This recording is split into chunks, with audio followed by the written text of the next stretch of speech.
Hello दोस्तों, तो आप लोग कैसे हैं? उम्मीद करती हूँ आप लोग बहुत अच्छे होंगे और आप लोगों की तैयारी बहुत अच्छी चल रही होगी। तो जैसा कि आप लोगों को पता है कि अभी झारखंड में फील्ड वर्कर का एग्ज़ाम होने वाला है, उसमें आप लोगों का हिंदी का बहुत बड़ा रोल है, जो कि 100 क्वेश्चन जो है वो हिंदी का आता है। और ये जो है वो 10th का जो कृतिका भाग 2 और क्षितिज भाग 2 है, इससे जो है वो कम से कम 70-75 क्वेश्चन आता है आप लोगों का, और व्याकरण से आता है।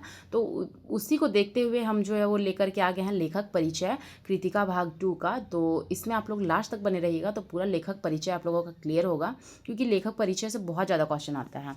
तो जिनका भी झारखंड फील्ड वर्कर का एग्ज़ाम है वो लोग लास्ट तक ज़रूर देखें, और यदि अच्छा लगे तो आप लोग कमेंट कीजिएगा कि नेक्स्ट आप लोगों को किस पे वीडियो चाहिए। ओके, तो चलिए हम लोग स्टार्ट करते हैं। तो देखिए, अभी हम लोग पढ़ने जा रहे हैं शिव पूजन सहाय जी के बारे में, जो माता का आंचल लिखे हैं शिव पूजन सहाय जी के बारे में। तो चलिए हम लोग स्टार्ट करते हैं। शिव पूजन सहाय का जन्म कब हुआ था? शिव पूजन सहाय का जन्म कब हुआ था? 1893 में शिव पूजन सहाय का जन्म हुआ था। उनका गांव, कौन से गांव में उनका जन्म हुआ था? गांव उनवास, जिला भोजपुर, बिहार में उनका जन्म हुआ था। उनके बचपन का नाम भोलानाथ था। उनके बचपन का जो नाम था क्या था? भोलानाथ था। 10वीं की परीक्षा पास करने के बाद उन्होंने बनारस की अदालत में नकल निवास की नौकरी की। जब वो 10वीं की परीक्षा पास कर लिए तो बनारस की अदालत में नकल निवास की नौकरी की। बाद में वे हिंदी के अध्यापक बन गए। असहयोग आंदोलन के प्रभाव से उन्होंने सरकारी नौकरी से त्यागपत्र दे दिया। वो जो है वो सरकारी नौकरी से त्यागपत्र दे दिए। शिव पूजन सहाय अपने समय के लेखकों में बहुत लोकप्रिय और सम्मानित व्यक्ति थे। वो बहुत ज़्यादा लोकप्रिय थे अपने टाइम में। उन्होंने जागरण, हिमालय, माधुरी, बालक आदि प्रतिष्ठित पत्रिकाएं का संपादन किया। कौन कौन से, ये आप लोगों को याद रखने की ज़रूरत है, क्योंकि एग्ज़ाम में भी पूछे जाते हैं कि ये जो है वो पत्रिका कौन लिखे हैं। तो आप लोग याद रखिएगा उन्होंने क्या क्या लिखे हैं। जागरण, हिमालय, माधुरी, बालक आदि कई प्रतिष्ठित पत्रिकाओं का संपादन किया है। इसके साथ ही वे हिंदी के प्रतिष्ठित पत्रिका मतवाला के संपादक मंडल में थे। वे जब मतवाला के संपादक मंडल में भी थे, ये शिव पूजन सहाय जी थे। सन 1963 में उनका देहांत हो गया। उनका जन्म कब हुआ? 1893 में उनका जन्म हुआ। 1893 में उनकी मृत्यु हो गई। 1963 में उनकी मृत्यु हो गई, उनका देहांत हो गया। वे मुख्यतः गद्य के लेखक थे। किसके लेखक थे? तो गद्य के लेखक थे। देहाती दुनिया, ग्राम सुधार, वे लोग, स्मृति शेष आदि उनकी दर्जन भर गद्य कृतिका प्रकाशित हुई। कौन कौन से उनकी गद्य कृतिका प्रकाशित हुई? देहाती दुनिया, आप लोग मान लीजिए बहुत सारा है इनका प्रकाशित हुआ है गद्य कृतिका, लेकिन आप लोग वो सारा तो याद नहीं रख सकते हैं, लेकिन जो इम्पॉर्टेंट है तो इम्पॉर्टेंट ये यहाँ पे जो लिखा है इसको आप लोग याद रखिएगा। देहाती दुनिया, ग्राम सुधार, वे लोग, स्मृति शेष आदि उनकी दर्जन भर गद्य कृतिकाएं प्रकाशित हुई। शिव पूजन सहाय रचनावली, शिव पूजन रचनावली के 4 खंडों में उनकी संपूर्ण रचनाएं प्रकाशित है। शिव पूजन रचनावली, ऐसा क्वेश्चन पूछा जाएगा कि कितने खंडों में प्रकाशित है, तो क्या बोलिएगा? 4 खंडों में प्रकाशित है। उनकी रचनाओं में लोक जीवन और लोक संस्कृति के प्रसंग सहज ही मिल जाते हैं। तो देखिए हम लोग शिव पूजन सहाय जी के पूरा परिचय पढ़ लिया। उनका जो है वो जन्म कब हुआ था? 1893 में हुआ था। और कहाँ पे हुआ था? तो उनवास, जिला भोजपुर, बिहार में हुआ था। उनकी मृत्यु 1963 में हुआ था। और उनका जो है वो प्रमुख मतलब कृतियाँ कौन कौन से हैं? तो देहाती दुनिया, ग्राम सुधार, वे लोग, स्मृति शेष, ये सारे बहुत सारे उनकी जो है वो रचनाएं हैं। तो आप लोग इसे याद रखिएगा। हम लोग नेक्स्ट लेखक के बारे में पढ़ने जा रहे हैं। चलिए तो आगे हम आगे हैं, कौन से हैं हमारे पास लेखक? तो लेखक के बारे में हम लोग क्या पढ़ेंगे अभी? कमलेश्वर प्रसाद के बारे में पढ़ेंगे हम लोग। तो कमलेश्वर प्रसाद जी जो थे वो कौन सा चैप्टर हमारा, कौन सा लिखे थे, कौन सा कहानी लिखे थे? तो ये क्या लिखे थे? कमलेश्वर प्रसाद जो थे वो जॉर्ज पंचम की नाक, ये लोग आप लोग बहुत पढ़े होंगे, ये आप लोग 10th क्लास में भी क्योंकि था, तो आप लोग पढ़े होंगे। तो जॉर्ज पंचम की नाक कौन लिखे थे? कमलेश्वर प्रसाद लिखे थे।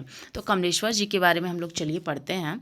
कमलेश्वर का जन्म सन 1932 में कमलेश्वर जी का जन्म कब हुआ था? 1932 में हुआ था। 1932 में कमलेश्वर जी का जन्म हुआ था। कहाँ पे? मैनपुर, उत्तर प्रदेश में हुआ था। इलाहाबाद विश्वविद्यालय में उन्होंने एमए किया। कहाँ पे किए? इलाहाबाद विश्वविद्यालय में उन्होंने एमए किया। दूरदर्शन के अतिरिक्त महानिदेशक के पद पर कार्य करने वाले कमलेश्वर ने कई पत्र पत्रिकाएं का संपादन भी किया।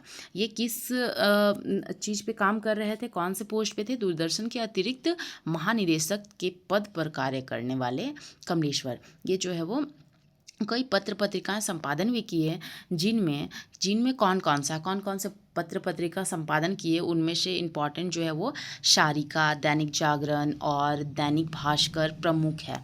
दैनिक जागरण, दैनिक भास्कर और शारिका जो है वो प्रमुख है। तो आप लोग पेपर का नाम याद रखिएगा। दैनिक जागरण, दैनिक भास्कर होता है, वो किनका है? तो कमलेश्वर प्रसाद का है। उसके बाद आगे देखेंगे हम लोग, साहित्य अकादमी पुरस्कार से पुरस्कृत कमलेश्वर को भारत सरकार ने पद्म भूषण से भी सम्मानित किया। जो इनको है वो साहित्य अकादमी पुरस्कार भी मिला हुआ है कमलेश्वर प्रसाद को, और कमलेश्वर को भारत सरकार ने पद्म भूषण से भी सम्मानित किया है। पद्म भूषण से भी इनको सम्मानित किया गया है। 27 जनवरी 2007 को दिल का दौरा पड़ने से उनका निधन हो गया। कब उनका निधन हुआ? 2007 में कमलेश्वर जी का निधन हो गया। 27 जनवरी 2007 को उनका जन्म हुआ था, 1932 को। तो ये आप लोग जन्म और मृत्यु याद रखिएगा, क्योंकि देखिएगा कि बहुत सारे क्वेश्चन जो है वो एकदम इजी क्वेश्चन पूछा गया था ये आप लोगों का एक्साइज कांस्टेबल में, जो कि हम लोगों को नहीं पता था। ये जन्म मृत्यु से भी पूछा गया था कि कहाँ किनका जन्म हुआ था, कौन से लेखक जो है वो कौन सा ये लिखे हैं, कहानी लिखे हैं, इनके बारे में भी पूछा गया था। तो ये आप लोगों को याद रखना है कि कमलेश्वर जी जो थे जॉर्ज पंचम की नाक लिखे थे, और इनका जन्म कब हुआ था? 1932, मैनपुर, उत्तर प्रदेश में इनका जन्म हुआ था। इनकी मृत्यु जो है वो 27 जनवरी 2007 को दिल का दौरा पड़ने से इनका मृत्यु हो गया था। नई कहानी आंदोलन के अगुआ रहे, क्या बोल रहे हैं? नई कहानी आंदोलन के अगुआ रहे कमलेश्वर की प्रमुख रचनाएं हैं। नई कहानी आंदोलन के अगुआ रहे कमलेश्वर की प्रमुख रचनाएं।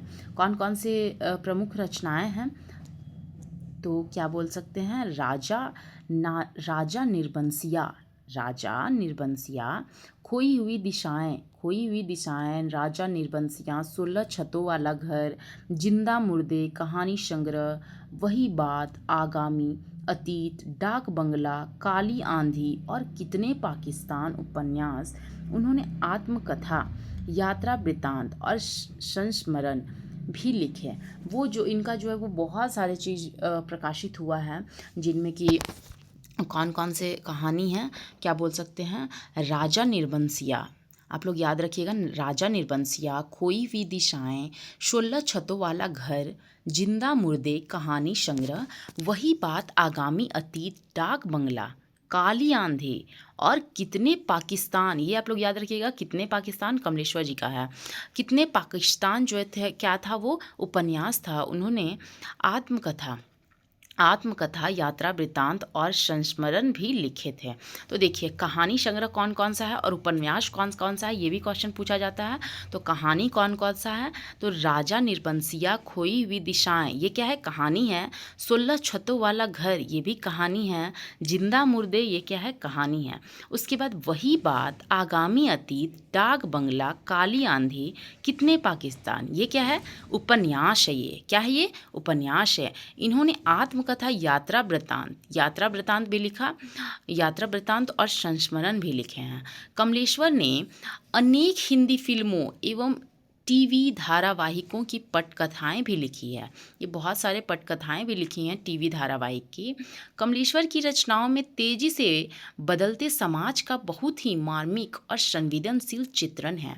आज की महानगरी सभ्यता में मनुष्य के अकेले हो जाने की व्यथा को उन्होंने बखूबी समझा और व्यक्त किया है। वो जो है वो अकेले रहने का जो लोगों का है कि नहीं हम अकेले रहेंगे, तो उनको वो बहुत अच्छे से समझे और उनको व्यक्त किया है। तो देखिए हम लोगों का 2 लेखक के बारे में हो चुका है, जो कि कमलेश्वर प्रसाद जी हैं और हमारा शिव पूजन सहाय जी के बारे में हो गया है। तो शिव पूजन सहाय जी जो थे वो माता का आँचल लिखे थे और कमलेश्वर प्रसाद जो थे वो क्या लिखे थे, जॉर्ज पंचम की नाक। तो ये दोनों आप लोग का हो गया। तो नेक्स्ट चलते हैं हम लोग। तो देखिए मधु कांकरिया की जी के बारे में अब हम लोग पढ़ने जा रहे हैं। मधु कांकरिया जो है वो क्या लिखी थी। मधु कांकरिया का मतलब पूरा लेखक परिचय पढ़ेंगे हम लोग, पूरा डिटेल्स इनका पढ़ेंगे। तो मधु कांकरिया जी जो है वो क्या लिखी थी, साना साना हाथ जोड़ी। ये भी क्वेश्चन पूछा जाता है कि मधु कांकरिया जी का कौन सा कहानी है, तो क्या बोलेंगे, साना साना हाथ जोड़ी। तो मधु कांकरिया जी के बारे में चलिए हम लोग पढ़ते हैं। मधु कांकरिया जी जो उनका जन्म कब हुआ था, 1957 में, 1957 में कोलकाता में हुआ था। ठीक है, मधु कांकरिया का जन्म 1957 में कोलकाता में हुआ था। उन्होंने कोलकाता विश्वविद्यालय से अर्थशास्त्र में एमए किया, साथ ही कंप्यूटर एप्लीकेशन में डिप्लोमा भी किया। उन्होंने जो है वो कंप्यूटर एप्लीकेशन में डिप्लोमा की। और मधु कांकरिया का जन्म कब हुआ था, 1957 में उनका जन्म हुआ था। कहाँ पे हुआ था, कोलकाता में हुआ था। उन्होंने कोलकाता विश्वविद्यालय से अर्थशास्त्र, वो कौन से विषय में एमए किए थे, तो अर्थशास्त्र में वो एमए किए थे, साथ ही कंप्यूटर एप्लीकेशन में डिप्लोमा भी किए थे। तो ऐसा क्वेश्चन पूछा जाता है उनका पढ़ाई के बारे में भी, तो आप लोग याद रखिएगा। उनकी प्रमुख रचनाएं कौन कौन सा है, तो पत्ताखोर उपन्यास किनका है, तो मधु कांकरिया जी का है। सलाम आखिरी, खुले गगन के लाल सितारे, बीतते हुए अंत में इशू, कहानी संग्रह। क्या क्या कहानी संग्रह है, उपन्यास एक ही है मधु कांकरिया का, पत्ताखोर, जो कि आप लोगों को याद रहेगा। और आगे क्या है हमारा, सलाम आखिरी। सलाम आखिरी क्या है, कहानी संग्रह है। खुले गगन कहानी संग्रह है। लाल सितारे कहानी संग्रह है। बीतते हुए अंत में इशू कहानी संग्रह है। उन्होंने कई सुंदर यात्रा वृतांत भी लिखे। वो मधु कांकरिया की रचनाओं में विचार और संवेदना की नवीनता मिलती है। समाज में व्याप्त अनेक ज्वलंत समस्याएं जैसे अपसंस्कृति, महानगर के घुटन और असुरक्षा के बीच युवाओं में बढ़ती नशे की आदत, लाल बत्ती इलाकों की पीड़ा आदि उनकी रचनाओं के विषय रहे हैं, इनकी रचनाओं का विषय रहा है। तो ये मधु कांकरिया जी का जन्म कब हुआ था, 1957 में हुआ था। मधु कांकरिया जी का जन्म 1957 में हुआ था। और मृत्यु का शायद अभी जो है वो इनका नहीं हुआ है। ठीक है, मृत्यु का भी अपडेटेड हम नहीं हैं, तो आप लोगों को अगली क्लास में हम बता देंगे। तो देखिए हम मधु कांकरिया जी के बारे में पढ़ लिए हैं। और ये कौन से चैप्टर इनका है, तो साना साना हाथ जोड़ी किनका है, तो मधु कांकरिया जी का है। तो हम लोग आगे चलते हैं और नेक्स्ट लेखक के बारे, शिव प्रसाद मिश्र रुद्र, ये हमारा नेक्स्ट लेखक हैं, जिनके बारे में हम लोग पूरा भी डिटेल्स में पढ़ेंगे। शिव प्रसाद मिश्र रुद्र ये कौन सा चैप्टर लिखे थे, तो ये क्या लिखे थे, यही ठैया झूलनी हेराती हो रामा। तो आप लोगों से क्वेश्चन पूछा जा सकता है कि शिव प्रसाद मिश्र जी जो है वो कौन से चैप्टर के लेखक है, या फिर चैप्टर का नाम पूछा जा सकता है कि यही ठैया झूलनी हैरानी हो रामा, ये जो है वो कौन से लेखक लिखे हैं। तो चलिए शिव प्रसाद मिश्र रुद्र जी के बारे में पढ़ेंगे। शिव प्रसाद मिश्र रुद्र का जन्म सन 1911 में काशी में हुआ था। कब हुआ था, 1911 में काशी में हुआ था। शिव प्रसाद मिश्र रुद्र का जन्म 1911 में काशी में हुआ था। उनकी शिक्षा काशी के हरिश्चंद्र, उनकी शिक्षा कहाँ पे हुआ था, तो काशी के हरिश्चंद्र कॉलेज, क्वींस कॉलेज एवं काशी हिंदू विश्वविद्यालय में हुई थी। तो उनकी शिक्षा भी पूछी जा सकती है कि कौन से कॉलेज से उनकी शिक्षा हुई है, तो क्या क्या हम लोग नाम याद रखेंगे। शिक्षा कहाँ कहाँ हुई है, तो हरिश्चंद्र कॉलेज, क्वींस कॉलेज एवं काशी हिंदू विश्वविद्यालय। तो हरिश्चंद्र कॉलेज, क्वींस कॉलेज और काशी हिंदू विश्वविद्यालय, ये 3 नाम आप लोग याद रखिएगा, जहाँ पे शिव प्रसाद जी का पढ़ाई हुआ था पूरा। विद्यालय से हुई। रुद्र जी मतलब यही शिव प्रसाद मिश्र रुद्र जी ने स्कूल एवं विश्वविद्यालय में अध्यापन का कार्य किया और कई पत्रिकाओं का संपादन भी किया। ये जो है वो पढ़ाने का काम में भी करते थे स्कूल में, और पत्रिकाओं का संपादन भी किए ये बहुत सारे। और बहुभाषाविद रुद्र जी एक साथ ही उपन्यासकार, एक एक साथ ही कई उपन्यासकार थे वो, नाटककार, गीतकार, व्यंग्यकार, पत्रकार और चित्रकार थे। उनकी प्रमुख रचनाएं कौन कौन सी है? बहती गंगा, शुचिताज उपन्यास, ताल तलैया, गजलिका, परीक्षा पचीसी, गीत एवं व्यंग्य, गीत संग्रह।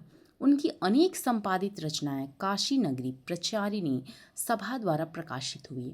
वे सभा के प्रधानमंत्री पद पर भी थे वे सभा के प्रधानमंत्री पद पर भी थे रहे। सन 1970 में उनका देहांत हो गया। उनका जन्म कब हुआ? शिव प्रसाद मिश्र रुद्र का जन्म जो हुआ था 1911 में हुआ था। 1911 में उनका जन्म हुआ था। उनकी जन्म कब हुई थी? तो 1911 में उनकी जन्म कब हुआ थी? 1911 में उनकी जन्म हुई थी। शिव प्रसाद मिश्र रुद्र की जन्म कब हुई थी? तो 1911 में उनकी जन्म हुई थी और उनकी मृत्यु हुई थी 1970 में। 1911 में इनका जन्म हुआ था शिव प्रसाद मिश्र रुद्र का, और इनकी मृत्यु जो है वो 1970 में हुई थी। और आगे हम लोग देखते हैं कि उनकी प्रमुख रचनाएं कौन कौन सी है। शिव प्रसाद मिश्र रुद्र की प्रमुख रचनाएं कौन कौन सी है? बहती गंगा शुचिताज उपन्यास है ये। बहती गंगा और शुचिताज ये क्या है? उपन्यास है। और ताल तलैया गजलिका, परीक्षा पचीसी गीत एवं व्यंग्य, गीत संग्रह है ये क्या है? ताल तलैया और गजलिका और क्या है? परीक्षा पचीसी ये क्या है? गीत एवं व्यंग्य, गीत संग्रह है। उनकी अनेक संपादित रचनाएं काशी नगरी, उनकी अनेक संपादित रचनाएं हैं। कौन कौन सा? काशी नगरी प्रचारिणी सभा द्वारा प्रकाशित हुई है। उनकी अनेक संपदाएं जो है वो नगरी प्रचारिणी सभा द्वारा प्रकाशित हुई है। वे सभा के प्रधानमंत्री पद पर भी रहे हैं और सन 1970 में उनकी मृत्यु हो गई है। सन 1970 में उनका देहांत हो गया है। रुद्र जी अपने जन्मभूमि काशी के प्रति आजीवन निष्ठावान रहे और उनकी यही निष्ठा अनेक साहित्य में व्यक्त हुई। विशेषकर उनकी अनुपम कृति बहती गंगा को कुछ विद्वान उपन्यास मानते हैं तो कुछ उसे कहानी संग्रह भी मानते हैं। किसको? तो बहती गंगा को कुछ लोग जो है वो उपन्यास मानते हैं तो कुछ लोग इसको कहानी संग्रह मानते हैं। ऐसा है, तो ये क्वेश्चन भी पूछा जा सकता है। तो आप लोग नेक्स्ट चलिए हम लोग आगे देखते हैं नेक्स्ट लेखक के बारे में। तो देखिए हम लोग अज्ञेय जी का बारे में पढ़ेंगे। सच्चिदानंद हीरानंद वात्स्यायन अज्ञेय इनका नाम है। तो इनका जो है वो इनका पूरा इनके जीवनी के बारे में पढ़ेंगे। और अज्ञेय जी जो थे वो मैं क्यों लिखता हूँ, ये इनका कहानी है जो कि लिखे थे, ये इनके लेखक हैं। तो सच्चिदानंद हीरानंद वात्स्यायन अज्ञेय, इनका पूरा नाम है, क्या नाम है? सच्चिदानंद हीरानंद वात्स्यायन अज्ञेय। का जन्म जो है वो कब हुआ था? 1911 में। 1911 में इनका जन्म हुआ था अज्ञेय जी का। उत्तर प्रदेश के देवरिया जिले के कसिया कुशीनगर में इनका जन्म हुआ था, इलाके में हुआ। प्रारंभिक शिक्षा जम्मू कश्मीर में हुई। क्वेश्चन पूछा जाता है कि प्रारंभिक शिक्षा कहाँ हुई, तो जम्मू कश्मीर में हुई। और बीएससी लाहौर से किए। बीएससी कहाँ से किए? तो लाहौर से किए। क्रांतिकारी आंदोलन में भाग लेने के कारण अज्ञेय को जेल भी जाना पड़ा। क्रांतिकारी आंदोलन में भाग लेने के कारण इनको जेल भी जाना पड़ा। साहित्य एवं पत्रकारिता को पूर्णतः समर्पित अज्ञेय ने देश विदेश की अनेक यात्राएं की। उन्होंने कई नौकरियों की और छोड़ी। आज़ादी के बाद की हिंदी कविता पर अज्ञेय का व्यापक प्रभाव है। कविता के अलावा उन्होंने कहानी, उपन्यास, यात्रा वृत्तांत, निबंध, आलोचना आदि अनेक विधाओं में भी लेखन किया। ये बहुत सारे विधा में लेखन किए। कौन? अज्ञेय जी। उनकी प्रमुख रचनाएं कौन कौन सी है? भग्नदूत चिंता अरि ओ करुणा प्रभामय, लंबा इनका नाम है। जो भी रचनाएं हैं इनका भग्नदूत, चिंता अरि ओ करुणा प्रभामय, इंद्रधनुष रौंदे हुए ये, आंगन के पार द्वार, ये सारे क्या हैं? इनका काव्य संग्रह है। और शेखर एक जीवनी, नदी के द्वीप, ये क्या है? उपन्यास है। बिपथगा शरणार्थी जयदोल, ये क्या है? कहानी संग्रह है। त्रिशंकु आत्मनेपद, त्रिशंकु आत्मनेपद ये क्या है? निबंध है। अरे यायावर रहेगा याद, अरे यायावर रहेगा याद ये क्या है? यात्रा वृतांत है।